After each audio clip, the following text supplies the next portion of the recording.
Hello everyone, happy Sunday, it's Melanie, coming to you today with a short message on the topic of love. Periodically, every now and again, I will do a check on myself, and I'll do what's called a love check. And basically, I'll look introspectively on the inside of myself to see how I'm measuring up to the Bible's definition of love, and that's found in 1 Corinthians chapter 13.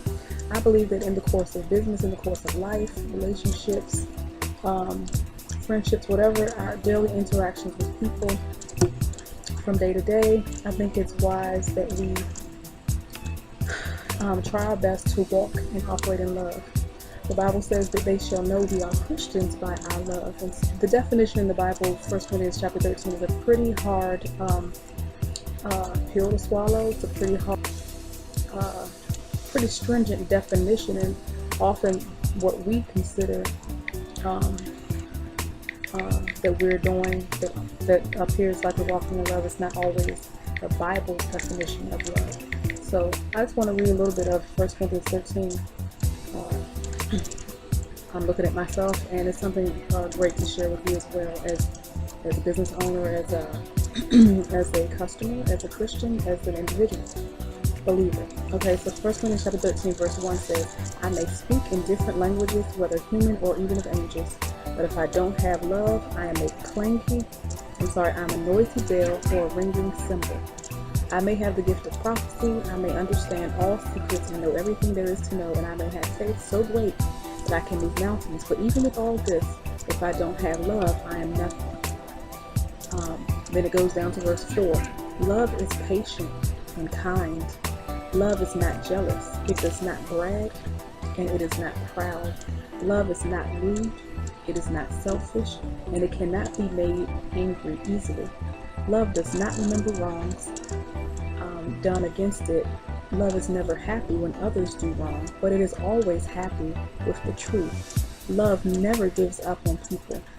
It never stops trusting, never loses hope, and never quits. Love will never end.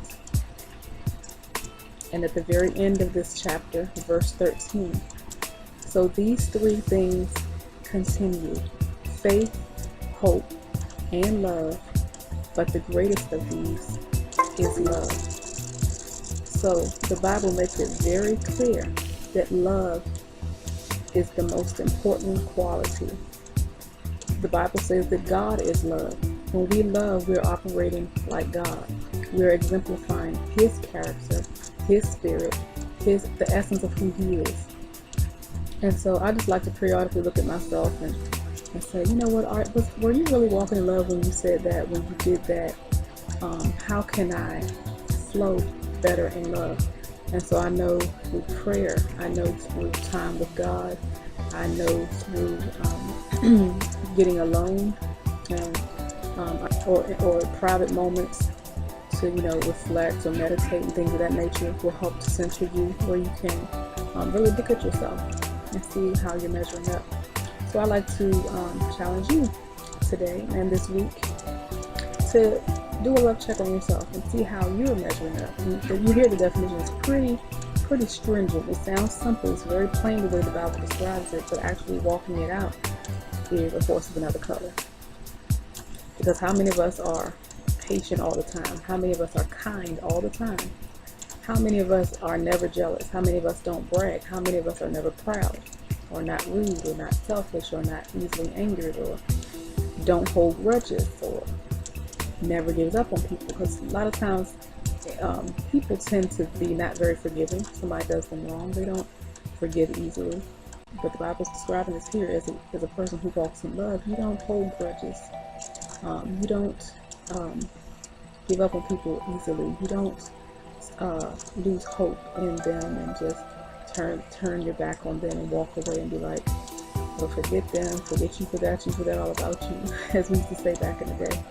But we put the effort in, put the time in, and we try our best to walk in love. So going forth in business, in my life, I'm just going to try a little harder because I represent Christ better. when I'm walking and operating in love. I encourage you to do the same. Try your best to exemplify His character, His spirit, so that others might see you, the God in you, and glorify your Father in heaven. And I think that when we're loving, we draw more people to God. We don't want to draw them just to us, because it's not about us.